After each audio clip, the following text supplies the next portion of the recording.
Hi, folks. Welcome to another episode of Film Study. This is Ken McCusick, and it's time for today's camp notes. Looking at the Baltimore Ravens practice of 8-5. Pads were on again. Longer practice by schedule. Ended about 15 minutes early. Very hot again today. One field of 11 on 11 only. So really focused on that field, obviously. Absent a few players, Keaton Mitchell, TJ Tampa are both on PUP. Adisa Isaac, we keep talking about, is still on NFI. Trayvon Mullen hurt his shoulder. No new news on him since he's been out, other than subluxation of the shoulder. Deontay Hardy, another guy we're kind of waiting on to come back. He has not been back. They did some punt drills today without him, of course, and punts, kickoffs, whatever returns, he's important to this team. Tyler Linderbaum missed his third straight day. Harbaugh said that they were being careful with him. That he was being evaluated for some discomfort. I think he pointed at his neck area as he did that. So we'll see, we'll hear, and we'll see when it comes back. He did make the point that Tyler really doesn't need the practice, that he'll be fine when he comes back. And this is giving the Ravens an opportunity to look at a number of different people at center. We talked about this a little bit on the show otherwise, and we'll talk about another player today as we go through this. Rashad Bateman was hit very hard near the end of practice while catching a TD near the left pylon and stayed down for an extended period with his knees bowed. Now, so he wasn't, actually like kneeling on the ground. Not that I saw anyway. I saw him kind of relaxing, not wanting to move, but having his legs bowed underneath him. John Harbaugh did not have any information at the podium. I'll give you more details on the play itself when we get to that point in the 11 on 11 discussion. But obviously a potentially enormous loss for the Ravens if Bateman is lost for any period of time. Talk about punt drills first, because that was the first thing during the special teams segment they were doing. Tylan Wallace, kind of a tough day as a return man, both in terms of tracking the ball, and then he was unable to collect a pair of punts in the air. The football dropped to the ground. He picked it up. Might or might not have been lost fumbles depending on the elevation on the punt, the hang time on the punt, but not a good day for him in terms of catching the ball. Dayton Wade, I'd say, did look pretty good tracking the ball.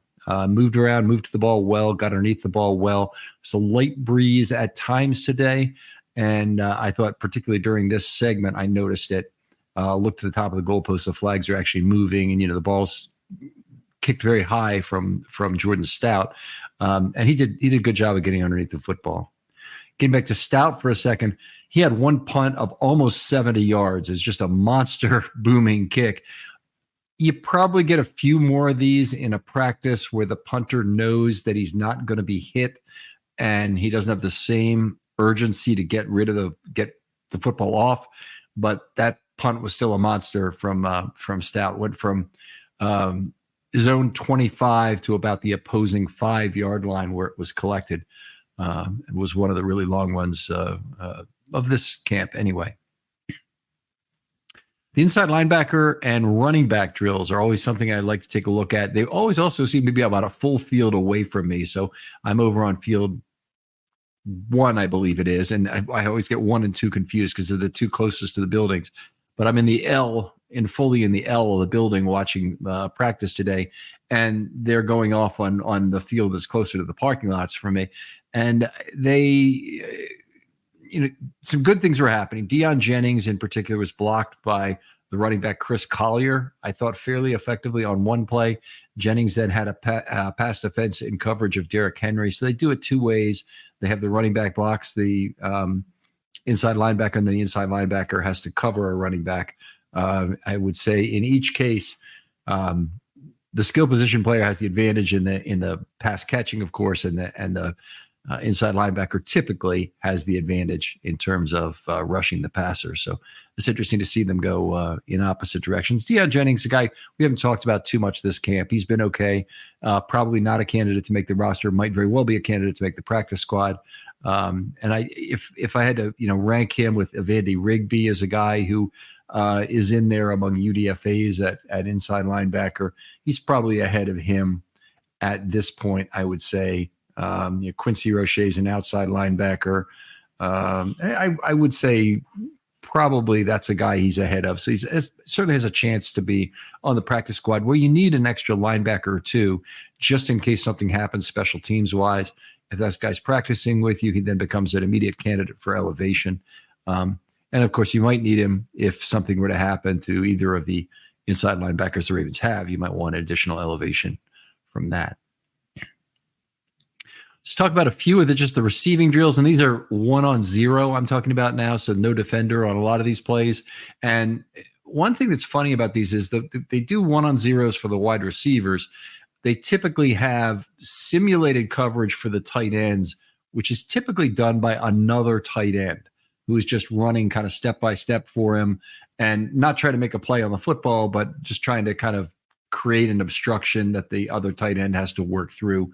And that was interesting to see that. Mike Reigerman was unable to haul in a pass from Devin Leary that was about 20 yards between the numbers and the left hash. Reigerman then slipped in his last route of the drill, so not a great day for him. We saw Cunningham bobble and drop a 5-yard pass from Leary. Dayton Wade bobbled but then caught a 5-yard pass from Johnson. Isaiah Washington made the catch of these drills with a gorgeous one-handed stab of a ball that was both high and behind him from Josh Johnson. So very nice catch by him. Jackson overthrew Bateman deep left, which of course brought some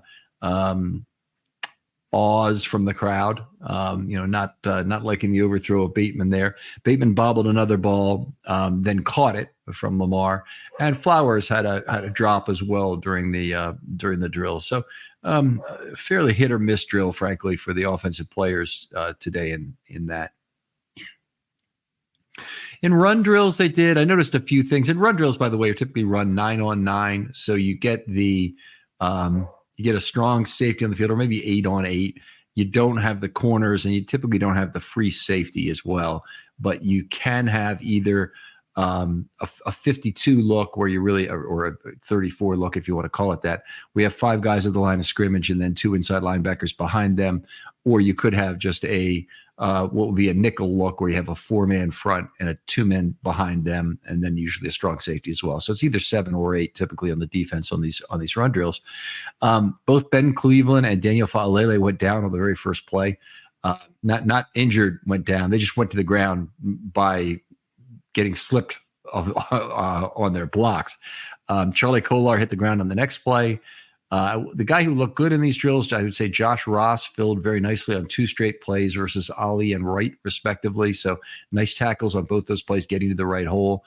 Tayshawn Manning had a very nice pull to stand up David Ojabo. Now, David Ojabo is, not a great combination of size and power to combat a pull, and very few edge players are really great at it. If you're not Terrell Suggs or Jarrett Johnson, it's a very difficult thing to do, but he really took care of Ojabo, stood him right on up on the play, and the run went in that direction. And then we saw Chris Collier fumble on a hit by Michael Pierce. So good for Pierce, bad for Collier, and that obviously never helps when you fumble in a run drill or in any drill. Got a lot of notes from 11-on-11. I guess I'll start with 2 false starts that occurred. Voorhees had a false start, and also Aguilar. Both of them had to run laps, and we've been just announcing those all camp. I'll take a drink, and then we'll talk about the rest of 11-on-11. All right, so we'll go in order of occurrence here, and we'll go kind of auctioneer, fast style. Lamar completed an extended 15-yard 5-circle between the numbers and the right sideline. It's a terminology Maureen and I use when we're doing the notes, but it's something you also will see in brackets. The bracketed number is dividing that field into 5 vertical strips inside from the left numbers to the sideline, from the left numbers to the left hash, between the 2 hash marks, right numbers to right hash to right numbers, and then outside the right numbers. Those are the 5 strips. And if you see that ever in a number, if I happen to just say 3-circle or 5-circle, hopefully you have an idea what I mean. But 3 is in the center of the field. So anyway, 15-yard pass by the right side onto Flowers with Humphrey in coverage. It was one of the few times that Humphrey was really beaten all day. He had a very fine day. Josh Johnson completed a 10-yard crosser to Sean Ryan with JAD trailing. Brent Urban did a nice job in the hole, meeting Owen Wright in the backfield for an apparent TFL. Jackson overthrew Bateman, 20 yards, 5 circle, again by the right sideline with Humphrey in step-for-step coverage. So it was good coverage. If the ball had been on target, Humphrey might have had a shot at it. But it's another overthrow of Jackson for Bateman, and that always gets people wondering. Then Bateman caught a 10-yard crossing route with Wiggins trailing. So he crossed actually most of the way across the field when he caught this ball, but nice for him to outrace Wiggins, which means he got good separation at his break. We saw Travis Jones pursue Lamar to the right sideline for a sack. Travis Jones having a monster camp. He is an absolute mountain of a human being, extremely muscular, built extremely well top to bottom in terms of, carrying a good, an amount of weight he's comfortable carrying, obviously, but he is just an enormous human being. And I really believe he'll have a great year this year. Derrick Henry was bottled up by Kyle Hamilton for an apparent tackle for loss. Bateman was unable to haul in Lamar's pass. It was 10 yards by the left sideline. There was pressure from Oweh on that play, and Brandon Stevens was there in coverage. Everybody played a little part in that not getting completed. But anyway, another good play for the defense there. Patrick McCary was flagged for an offensive holding, trying to block Oweh. Oweh appeared to have him beat anyway for the sack, and he got flagged for the holding. So you get flagged for holding, that's okay. You better keep your quarterback upright and not let him take a hit on those plays. But if you... Every year, data breaches are on the rise. In 2022, the number of victims shot up nearly 41.5% from the previous year. And your personal information is at risk. With hundreds of commercial databases ready to be hacked, and that number of victims, it keeps going up each year. Plus, the U.S. has another big data privacy problem, the people search sites. You guys have all seen these. These are websites that create detailed personal profiles on millions of Americans and then publish them online for anyone to see. Your address, your phone number, even family details are just a click away. But there's a way to protect yourself. Meet Incogni. Incogni reaches out to data brokers on your behalf, requests the removal of your personal data, and handles any objections they may have. This means less stress for you and more peace of mind. With Incogni, you can safeguard your information from cyber criminals who steal social security numbers and other sensitive personal data to commit identity theft. Imagine the relief of knowing that your personal data is no longer easy prey for hackers. Incogni also protects you from data brokers selling your information to companies to target vulnerable and disadvantaged groups, exposing you to even more discrimination. These lists with titles like Tough Start, Young Single Parents, Rural, and Barely Making It can harm you both online and offline. Don't let your personal data fall into the wrong hands. Take control with Incogni today. Visit incogni.com/filmstudy and safeguard your privacy now. It's time to reclaim your digital security. That's Incogni/filmstudy.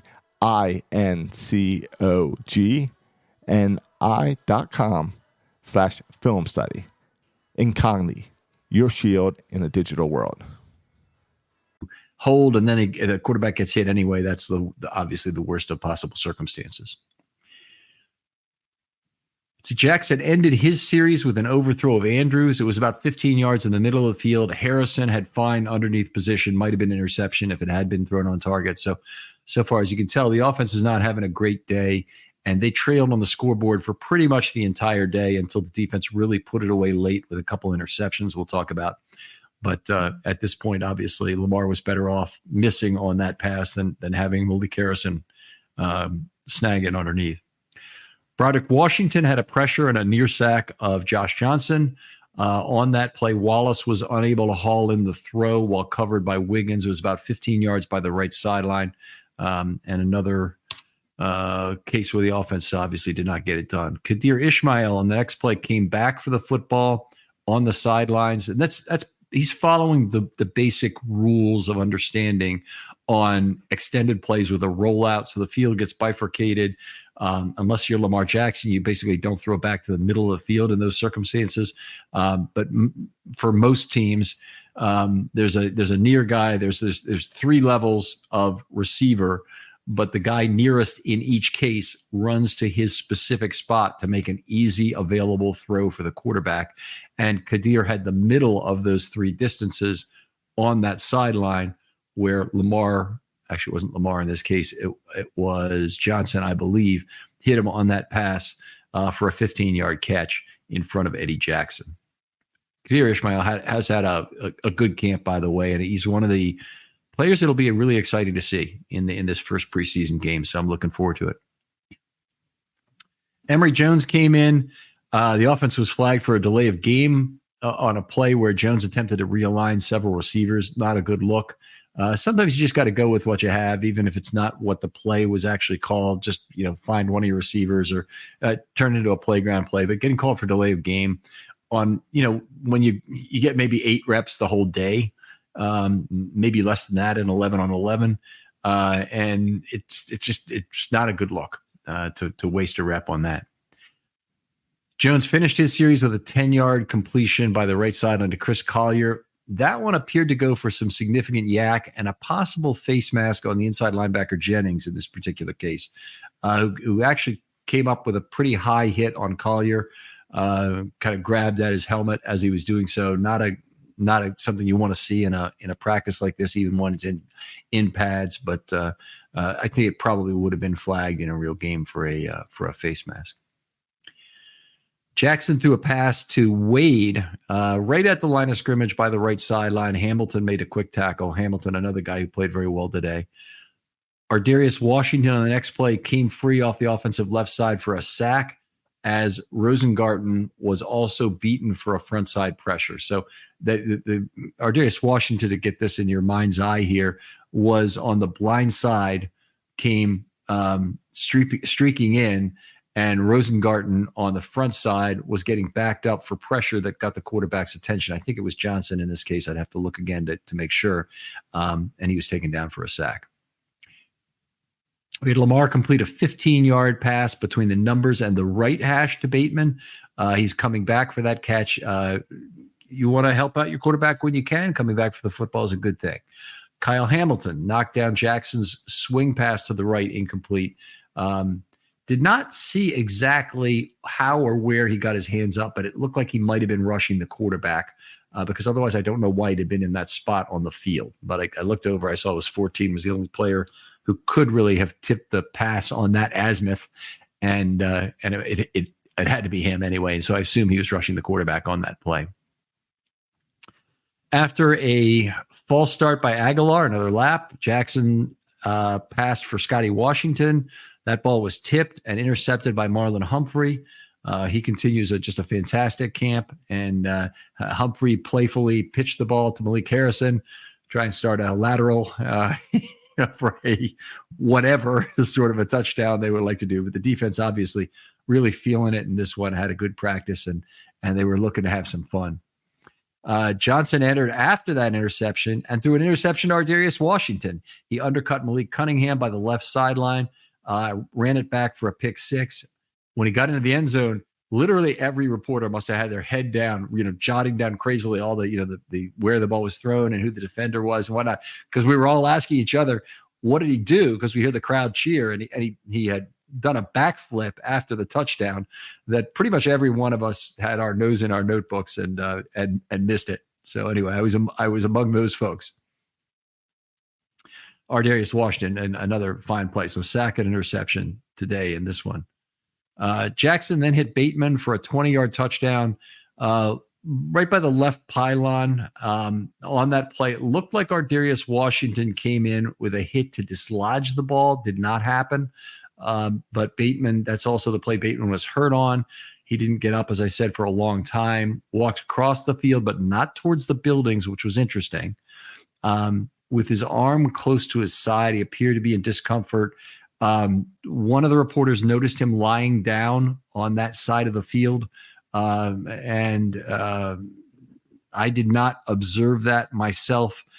We were not given further information by Harbaugh. Again, this is something we're going to be not looking forward to hearing, but hoping we have better information tomorrow after practice.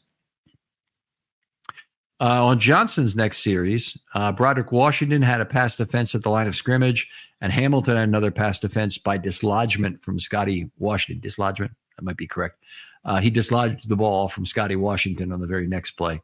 So those both look good as well. Ben Cleveland was in at center for a lot of practice. Remember, Tyler Linderbaum was out. Normally, I'm not allowed to tell you who the center was, but Harbaugh addressed it in the press conference, so I feel free to do so. But he was in there for a lot of the first-team reps, which meant he got most of the reps at center. I would say for the most part, his snaps looked pretty good and on target. Couple off-speed pitches I noticed, a couple of snaps that were kind of slow getting to Lamar, not the kind of 12-6 curveballs that we used to see from Bozeman every so often, but a couple balls that are not quite the laser beams that we typically expect from Tyler Linderbaum. And he had one dribbler that was a low snap. I believe Jackson collected it on a bounce. He was forced to run on that play rather than attempt to pass. So that obviously didn't go well. There was another play where Jackson was clapping for the football towards the end of the play clock. And the Ravens run all of their practice, by the way. All their 11-11 is run with a play clock. Whether or not they're in some specific situation, they just want to maintain the pace of the play, get to the line of scrimmage in time, make your adjustments in time, get the play off in time. Which is obviously very good practice. But in this case, Lamar was clapping for the football. Cleveland did not deliver it, and the offense was flagged for delay of game. So that was one of the down points of the session. In a day that wasn't good for the offense anyway, and to have a play like that kind of towards the end of practice is just an extra kind of twist of the knife. But handily won by the defense today by about somewhere between 15 and 18 points. They won the practice on the scoreboard. The big concern, obviously, coming out of this is Rashad Bateman, how he'll be impacted. He would not have seen much action anyway in the game against the Eagles this Friday. I would think a series, maybe two, but he'd be a player that is very important for the Ravens to keep healthy. They're not exceptionally deep at wide receiver. And I think in any case, whether or not Bateman had been available, we'll see a lot of three wide receivers who might take his spot temporarily on the roster if this is any kind of a midterm problem. But the three guys I would see as having a reasonable good chance to take a spot are Wade, who also could replace Deontay Hardy, by the way. He'd be a very good replacement, almost like a 1-for-1 replacement for Hardy. We have Sean Ryan, who's been on the team for 2 years and has looked pretty darn good. And then Malik Cunningham, who's been a real surprise and has played with a lot of the different units in this camp. He's gotten some time, with a lot of his throws have come from Johnson, but he's had some other throws that have come from Jackson as well. And it'd be nice to see him get a little playing time, a real live fire play against the Eagles, who have a fairly deep collection of corners, or at least they did last year. So we'll see how good it is this year in terms of the guys who are actually playing in the football game. I will say this for the game coming up on Friday, and then we'll have additional chances to talk about it. But this is a good time not to bet football. Okay. Now I know there's everybody really wants to bet football every chance they get, but what it takes to win a preseason game is so very different from what it takes to win a regular season game that I think it's really a fool's errand a lot of the time, particularly with the juice that's involved in every single wager to do this. But if you just have to do it, find the team that has the deepest safety group, and bet on those teams as being guys who will dominate the second half of NFL games. Oftentimes, you'll have a backup quarterback in these first games in particular that will be seeing some significant playing time in the second half. Having a Darryl Worley or a Geno Stone or even a Tony Jefferson back there from a couple of years ago to take advantage of that kind of quarterback's play and be able to read him and read what mistakes he's about to make is a tremendous advantage.